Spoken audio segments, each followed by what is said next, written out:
Hey everybody, thanks for checking out day 2 of our Bible in a Year plan we're going through together. This is going to be Genesis 4 through 6.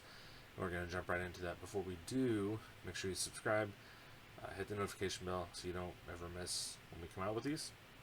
Every day we're doing this through all of 2025, and comment below if you have any thoughts, feelings, anything like that you want to throw out on what we're talking about today. The whole point of this, I want to facilitate some discussion for people and provide a way for some people to have someone they're going through the Bible with, even if they have to do it in this manner. It maybe helps people stick with it. So we will jump straight into it. Okay. Again, Genesis 4 is where we're starting off today. I'm reading from the Christian Standard Bible, CSB Bible. And I will put a link in the description if anyone is interested. And I've done actually a review on the specific Bible that I have.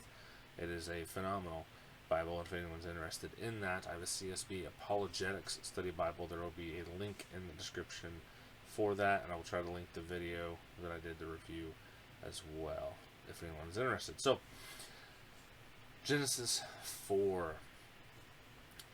The man was intimate with his wife Eve, and she conceived and gave birth to Cain. She said, I have had a male child with the Lord's help. She also gave birth to his brother Abel. Now Abel became a shepherd of flocks, but Cain worked the ground. In the course of time, Cain presented some of the land's produce as an offering to the Lord, and Abel also presented an offering, some of the firstborn of his flock and their fat portions. The Lord had regard for Abel and his offering, but he did not have regard for Cain and his offering. Cain was furious, and he looked despondent. Then the Lord said to Cain, Why are you furious, and why do you look despondent? If you do what is right, won't you be accepted? But if you do not do what is right, sin is crouching at the door. Its desire is for you, but you must rule over it. Cain said to his brother Abel, Let's go out to the field. And while they were in the field, Cain attacked his brother Abel and killed him. Then the Lord said to Cain, Where is your brother Abel? I don't know, he replied. Am I my brother's guardian? Then he said, What have you done? Your brother's blood cries out to me from the ground. So now you are cursed, alienated from the ground that opened its mouth to receive your brother's blood you have shed. If you work the ground, it will never again give you its yield. You will be a restless wanderer on the earth. But Cain answered the Lord, My punishment is too great to bear. Since you are banishing me today from the face of the earth, and I must hide from your presence and become a restless wanderer on the earth, whoever finds me will kill me. Then the Lord replied to him, In that case, whoever kills Cain will suffer vengeance 7 times over. And he placed a mark on Cain so that whoever found him would not kill him. Then Cain went out from the Lord's presence and lived in the land of Nod, east of Eden. Cain was intimate with his wife, and she conceived and gave birth to Enoch. Then Cain became the builder of a city, and he named the city Enoch after his son. Arad was born to Enoch. Arad fathered Mehuel. Mehuel fathered Methushael, and Methushael fathered Lamech. Lamech took 2 wives for himself, one named Ada and the other named Zillah. Ada bore Jebal. I'm butchering all these names, I know it. He was the first of the nomadic herdsmen. His brother was named Jubal, and he was the first of all who play the lyre and the flute. Zillah bore Tubal-Cain, who made all kinds of bronze and iron tools. Tubal-Cain's sister was Naamah. Lamech said to his wives, Ada and Zillah, hear my voice. Wives of Lamech, pay attention to my words. For I killed a man for wounding me, a young man for striking me. If Cain is to be avenged 7 times over, then for Lamech it will be 77 times. Adam was intimate with his wife again, and she gave birth to a son and named him Seth. For she said, God has given me another offspring in place of Abel, since Cain killed him. A son was born to Seth also, and he named him Enosh. At that time, people began to call on the name of the Lord. Genesis 5. This is the document containing the family records of Adam. On the day that God created man, he made him in the likeness of God. He created them male and female when they were created. He blessed them and called them mankind. Adam was 130 years old when he fathered a son in his likeness, according to his image, and named him Seth. Adam lived 800 years after he fathered Seth, and he fathered other sons and daughters. So Adam's life lasted 930 years. Then he died. Seth was 105 years old when he fathered Enosh. Seth lived 807 years.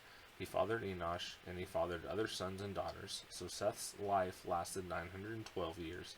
Then he died. Enosh was 90 years old when he fathered Cain. Enosh lived 815 years after he followed Cain, and he fathered other sons and daughters. So Enosh's life lasted 905 years. Then he died. Cain was 70 years old when he fathered Mahalalel. Cain lived 840 years after he fathered Mahalalel, and he fathered other sons and daughters. So Canaan's life lasted 910 years. Then he died. Mahalalel was 65 years old when he fathered Jared. Mahalalel lived 830 years after he fathered Jared, and he fathered other sons and daughters. So Mahalalel's life lasted 895 years. Then he died. Jared was 162 years old when he fathered Enoch. Jared lived 800 years after he fathered Enoch, and he fathered other sons and daughters. So Jared's life lasted 962 years, and then he died. Enoch was 65 years old when he fathered Methuselah.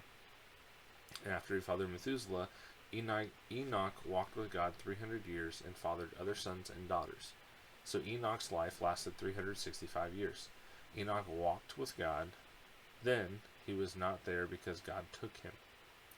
Methuselah was 187 years old when he fathered Lamech. Methuselah lived 782 years after he fathered Lamech, and he fathered other sons and daughters. So Methuselah's life lasted 969 years. Then he died. Lamech was 182 years old when he fathered a son, and he named him Noah, saying, "This one will bring us relief from the agonizing labor of our hands, caused by the ground the Lord has cursed." Lamech lived 595 years after he fathered Noah, and he fathered other sons and daughters. So Lamech's life lasted 777 years. Then he died. Noah was 500 years old, and he fathered Shem, Ham, and Japheth. Chapter 6.